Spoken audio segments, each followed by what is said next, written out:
মন্ত্রিপরিষদ সচিব শফিউল আলমের নেতৃত্বে 7 সদস্যের একটি কমিটি গঠন করা হয়েছিল। সেই কমিটি সুপারিশ দিয়েছিলেন নবম থেকে 13তম গ্রেড পর্যন্ত মেধার ভিত্তিতে নিয়োগ দিতে হবে এবং একই সাথে ওই সময় যে বিদ্যমান কোটা ছিল ওই কোটা বাতিল করা হলো এবং একই সাথে ওই সময় বলা হয়েছিল যদি সরকার মনে করে যে অনগ্রসর গোষ্ঠীর জন্য কোটার প্রয়োজন সরকার পরবর্তীতে বিবেচনা করতে পারবে। আমি আবারও কোট করছি, সেখানে কিন্তু অনগ্রসর যারা, পিছিয়ে পড়া যারা, অধিকার বঞ্চিত যারা, তাদের কথা বলা হয়েছিল। কিন্তু আমরা দেখলাম, আমরা তো ওই সময় কোটা সংস্কার দাবি করেছিলাম, আমরা তো বাতিল দাবি করি নাই, কিন্তু সরকার যে কমিটি গঠন করেছিল সেই কমিটি বাতিল করেছিল। এর দায়িত্ব আমরা নিতে পারি না।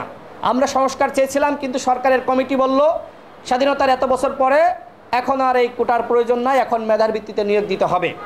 কিন্তু আমরা দেখলাম যে গত 7 জুলাই, এই বছরের গত 7 জুলাই মাননীয় প্রধানমন্ত্রী তিনি বলেছেন কোটা বাতিল আন্দোলনের যৌক্তিকতা নাই। আমরা তো আসলে বাতিল আন্দোলন করি নাই, ওই সময় আমরা সংস্কার আন্দোলন করেছি। এখনও আমরা সংস্কার এখনও চাই, সাধারণ শিক্ষার্থীরা তারাও কিন্তু এখনও পর্যন্ত সংস্কার চায়। গত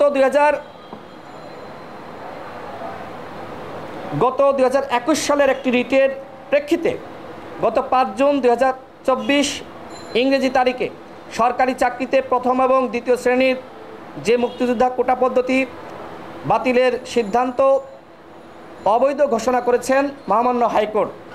এতে সারা দেশে আবারও কোটা সংস্কার আন্দোলন ব্যাপকভাবে ছড়িয়ে পড়েছে।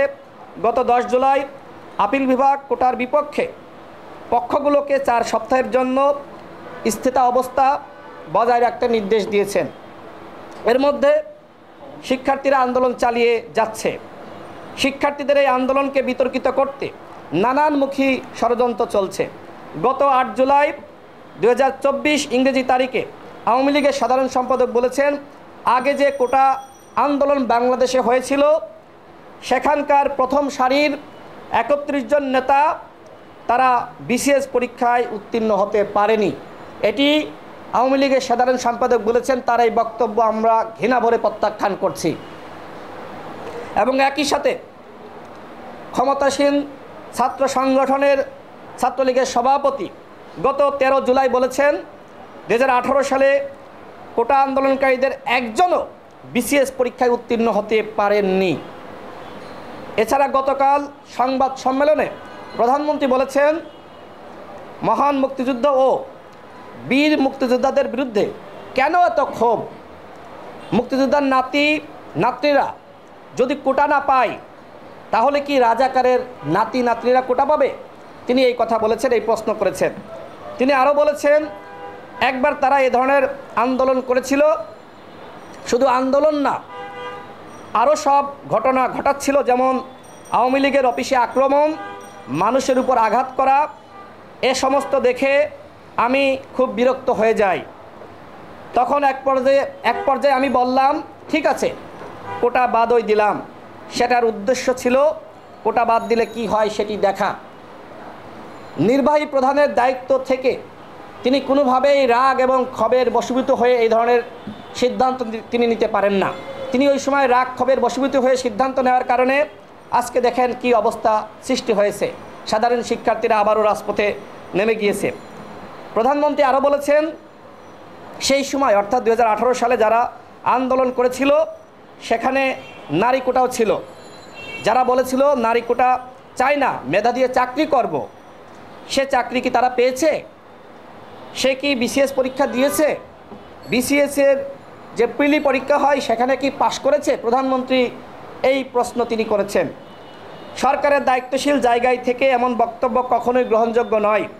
2018 সালে যারা কোটা সংস্কার আন্দোলন করেছে তারাই পরবর্তীতে মেধা এবং যোগ্যতায় চাকরি পেয়েছে। যারা সংগঠক পর্যায়ে ছিলেন তাদের নামে ওই সময় 6টি মামলা দেওয়া হয়, যে মামলাগুলোতে তাদের এখনও হাজিরা দিতে হচ্ছে। কোনো কোনো মামলায় চার্জশিট দেওয়া হয়েছে এবং বিচার কার্যক্রম শুরু হয়েছে। বাংলাদেশে যেখানে পুলিশ ভেরিফিকেশনের নামে হয়রানি করা হয় সেখানে কোটা সংস্কার আন্দোলনের মামলায় জর্জরিত সংগঠকদের চাকরি পাওয়ার কোনো সুযোগ রাখা হয়েছে কিনা সেই প্রশ্ন আমরা করছি। বরং তারা যাতে চাকরি না পায় এজন্য তাদের উপর ক্ষিপ্ত হয়ে সরকারের পক্ষ থেকে এই ধরনের মিথ্যা বানোয়াট এবং হয়রানিমূলক মামলা দেওয়া হয়েছে। কোটা সংস্কার আন্দোলন 2018 এর সংগঠকরা নিজেদের একাডেমিক ক্যারিয়ার বিসর্জন দিয়ে হাজারো শিক্ষার্থীর কোটামুক্ত চাকরির সুযোগ নিশ্চিত করেছে। তারা তাদের জীবনের লক্ষ্য পরিবর্তন করে এখন রাষ্ট্র সংস্কার বা রাষ্ট্র মেরামতের কাজে নিযুক্ত হয়েছেন। যারা সংগ্রাম করে তারাই সবসময় ভোগ করতে পারবে, এটি কোনো আন্দোলনের শর্ত হতে পারে না। বরং এটি হয়ে এসেছে যারা ত্যাগ করেন তারা ভোগ করতে পারেন না। আর ছাত্রলীগের সভাপতি তিনি তার গ্র্যাজুয়েশন শেষ করতে 9 বছর সময় নিয়েছেন। এই 9 বছরের মধ্যে তিনি 5 বার ফেল মেরেছেন। অথচ তিনি এখন বলছেন যে যারা 2018 সালে আন্দোলন করেছিল তাদের কেউ চাকরি পায়নি। 2018 সালে কি নুরুল হক নূর, রাশেদ খান, হাসান মামুন, ফাহিম, জাহেদ, শাকিলুজ্জামান তারা আন্দোলন করেছিল? আমরা নেতৃত্ব দিয়েছি, কিন্তু হাজার হাজার লাখ লাখ শিক্ষার্থী আমাদের সাথে ছিল। তারা অধিকাংশই এখন বিসিএস ক্যাডার হয়েছে এবং প্রথম এবং দ্বিতীয় শ্রেণীর কর্মকর্তা হয়েছে।